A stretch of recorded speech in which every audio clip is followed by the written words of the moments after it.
ভাবা যায় জনগণ ফ্রি পরামর্শ দিলে তাতেও দোষ।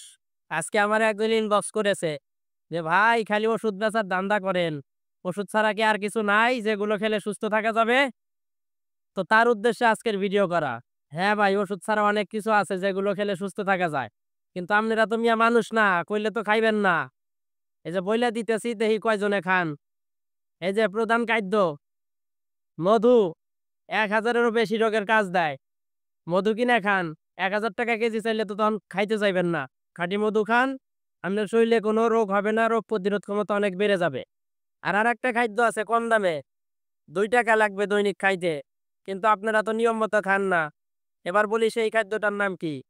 এটা হইতেছে আমাদের রাসূল সাল্লাল্লাহু আলাইহি ওয়াসাল্লামের একটা হাদিসে আছে যে মৃত্যু ব্যতীত সকল রোগের মহা ঔষধ কালো জিরা।